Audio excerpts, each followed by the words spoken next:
अस्सलाम वालेकुम जी, क्या हाल चाल है। आज की वीडियो स्टार्ट करते हैं जी मिन्हा की मालिश से। कर रही हूँ जी मिन्हा की मालिश, क्योंकि मिन्हा के बाल जो थे वो बहुत ज्यादा रफ हो चुके थे, तो मैंने सोचा कि उन्हें मिन्हा की ऑयलिंग कर दी जाए। यहाँ पे सुबह सुबह जो है मिन्हा की अच्छे से मैंने ऑयलिंग कर दी और उसके बाद मिन्हा को रेडी कर दिया, उसके कपड़े शपड़े, उसका पैम्पर वगैरह चेंज कर दिया और नाश्ता वगैरह भी हम लोगों ने कर लिया था। फिर जी यहाँ पे मिन्हा बैठी हुई थी, मिन्हा देख रही थी अपना टीवी और मैंने अपने बाकी काम खत्म किए। और आज मैंने यूनिवर्सिटी नहीं था जाना, तो फिर मैंने बनाया जी ग्रेप फ्रूट का जूस। पता नहीं क्यों मुझे तो पर्सनली इतना अच्छा या टेस्टफुल नहीं लगा, क्योंकि ये थोड़ा सा इसमें कड़वाहट होती है, कड़वाहट होती है, लेकिन मिन्हा के बाबा को पसंद था तो इसलिए मैंने उनको बना के दिया। और यहाँ पे ये जी मिन्हा हो चुकी है रेडी हमारी डेट के लिए। हम तीनों की डेट थी आज। उसके बाद जी मिन्हा को पहनाया जा रहा है चश्मा, क्योंकि वो हम दोनों ही तकरीबन क्या हम दोनों ही चश्माटू हैं, तो इसलिए मिन्हा को हमारे चश्मे लेने का बहुत ज्यादा शौक है, तो हम उसके लिए भी एक चश्मा ले आए और उसको लगा रहे थे, लेकिन वो लगा नहीं रही थी और उसको उसके बाबा लगा के दिखा रहे थे कि इस तरह लगाते हैं हम, तो आप भी लगाओ। तो खैर यहाँ पे फिर जब मिन्हा बैठ गई बाइक पे और उसके बाद फिर मिन्हा को चश्मा लगाया और माशाल्लाह से फिर तो मिन्हा ने नहीं उतारा और फिर पहन रखा, क्योंकि कैप वगैरह पहना दी, तो कैप के साथ थोड़ा सा वो हो गया था एडजस्ट। मिन्हा का मुंह ना थोड़ा सा छोटा है मेरी तरह, तो उसके चश्मा ना आता ही नहीं है पूरा, तो जैसे ही हम लोग उसको चश्मा लगाते हैं तो वो उतर जाता है फिसल के, तो इसलिए फिर कैप पहनाई पहले। कैप शुक्र है पहन लेती है ये, लेकिन जब बाइक पे बैठी होती है जैसे बाइक से उतरती है और इसकी कैप भी साथ में ही उतर जाती है, क्योंकि इसको जब कहते हैं कि मिन्हा कैप पहनो चले, मिन्हा कैप पहनो चले, और मिन्हा मैडम कैप पहन लेती है और फिर ये कहती है बस अब चले, अब नहीं रुकना मैंने। उसके बाद ही हम लोग जा रहे थे और यहाँ पे मिन्हा जो मैडम है वो हाथ छोड़ के बैठ गई, हाथ छोड़ के इंजॉय करी थी कि मैं ना बस इंजॉय कर लूँ थोड़ा सा। क्लैपिंग और इसकी बाय बाय नहीं फिर खत्म होती, ये लोगों को जो भी जा रहा होता है आ रहा होता है उसको बाय बाय करी होती है। यहाँ जी हम लोग घर से कुछ भी नहीं डिसाइड करके गए थे कि जाना कहाँ पे है, तो खैर फिर फाइनली हम एक जगह पे पहुंचे। हमने कहा कि क्यों ना स्ट्रीट फूड जो है वो एंजॉय किया जाए। आज फिर हम लोग एक मुमताजाबाद में है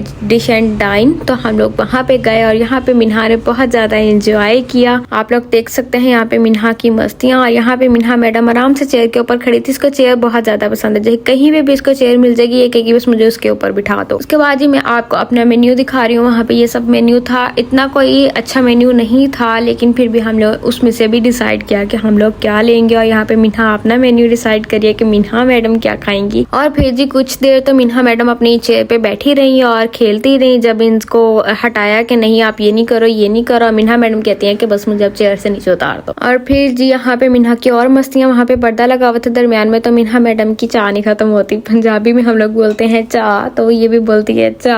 अक्सर लोगों की मैंने वीडियो सुनी है, वहाँ पे वो लोग कहते हैं कि भाई 1 साल का बच्चा आपकी बात नहीं समझता, लेकिन मिन्हा माशाल्लाह से हमारी बात पूरी की पूरी समझती है। जो हम लोग बोलते हैं छोटे छोटे वर्ड्स, वो उनको कॉपी करने की कोशिश करती है कि मैं इनको कॉपी करूं। उसके बाद ही तकरीबन 20 मिनट वेट करने के बाद हमारा खाना आ चुका था। यहाँ पे हम लोगों ने एक जिंगर बर्गर ऑर्डर किया था चीजी वाला। यहाँ मिन्हा के बाबा जो है वो टेस्ट करेंगे जिंगर के किस तरह का इसका टेस्ट है। टेस्ट बस ठीक था, नॉर्मल था, इतना ज्यादा मैं इसको अच्छा वाला नहीं कंसिडर करूंगी, लेकिन नॉर्मल था। उसके बाद यहाँ पे रैप भी आ चुका था। रैप मैंने ऑर्डर किया था और रैप मुझे कोई इतना खास अच्छा नहीं लगा, लेकिन बस ठीक था, ठीक भी नहीं था, मतलब ठीक से भी थोड़ा लो ही था। फिर भी ऐसी खादा क्योंकि ऐसी पड़े हैं ऐसी पैसे। और यहाँ जी करते हैं डिश एंड डाइन को बाय बाय। यहाँ पे मैं उनकी शॉप आपको दिखा रही हूँ कि इस तरह की उनकी जो है वो शॉप है बाहर से, और साथ में आइसक्रीम बॉल्स और इस टाइप का भी कुछ था, लेकिन हम लोगों ने वहाँ पे आइसक्रीम नहीं खाई क्योंकि हमें तो पसंद है जी इश्तियाक बाबा दी क्रंच वाली आइसक्रीम।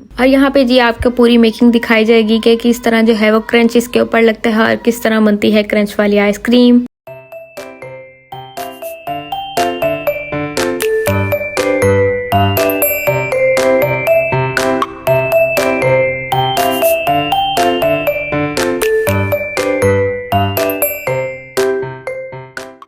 यहाँ पे हमारी आइसक्रीम्स डन हो चुकी थी और हमारे हाथों में आ चुकी थी। इनकी मुझे एक कॉर्न बहुत ज्यादा पसंद है और एक जो इसके ऊपर जो क्रंच लगा के देते हैं वो पसंद है। और जी मिन्हा मैडम ने पवा के गई सी मैं नवा सूट, ते मिन्हा मैडम ने जो दी ऐसी दी तैसी की थी। ते बस फिर जी एंड में मैं आपको दिखाना भूल गई थी, मैंने क्या तैयारी की थी, मैंने सिर्फ 2 रिंग्स और एक ब्रेसलेट पहनी थी और साथ में गाउन पहन लिया था और ऐसे ही चल दिए थे हम। जब फूलों वाली शॉप के पास से हम लोग गुजर रहे थे तो जी मेरे मियाँ साहब को पता चला कि भाई मेरा दिल कर रहा है। खैर मैंने बोला नहीं, लेकिन उनको पता नहीं कैसे पता चल गया जी इसका दिल कर रहा है, तो उन्होंने मुझे 2 गजरे भी लेके दिए। फिर यहाँ पे वापसी पे मैं आपको दिखा रही हूँ कितनी फोग है और अच्छी खासी जो थी वो ठंड हो चुकी थी वापसी पे, तो मिन्हा को मैंने पीछे पकड़ लिया था, मिन्हा को आगे फिर नहीं बिठाया था हम लोगों ने। खैर मिन्हा एक दफा शोर तो करती है कि भाई मुझे आगे बिठाया जाए, तो लेकिन खैर मैंने इसको पीछे जब पकड़ लिया और मोटरसाइकिल चलने लग गया तो फिर जो है वो मिन्हा चुप करके फिर बैठ गई। बैठ के भी मिन्हा का यही काम था कि वो क्लैपिंग कर रही थी और साथ में इसका बाय बाय चल रहा था। वापिस आते जी मैं करती हूँ अपना काम खत्म, अपनी एक असाइनमेंट बनानी थी वो बनाई और असाइनमेंट फिर भी मेरे से कंप्लीट नहीं हुई और साथ में मैंने अपना कुछ काम करना था दूसरा, तो फिर मैंने वो किया। उसके बाद मुझे याद आया जी मैं तो गजरे लेके आई थी और मुझे पहनाए नहीं गए अभी तक गजरे, और वो वैसे के वैसे ही पड़े हुए हैं जी। मैं उठा के लाई अपने गजरे और यहाँ पे हमारा चल रहा है थोड़ा बहुत शूट। चलो जी गजरों पे पैसे लगा ही लिए, अगर ला ही लिया तुसी पैसे तो थोड़ा जो शूट ही करा लो फिर मेरे नाल जी। यहीं पे करते हैं अपना आज का व्लॉग एंड और मिलते हैं जी किसी नेक्स्ट व्लॉग में। तब तक के लिए अल्लाह हाफिज, thanks for watching and don't forget to follow me on my other accounts. Thank you.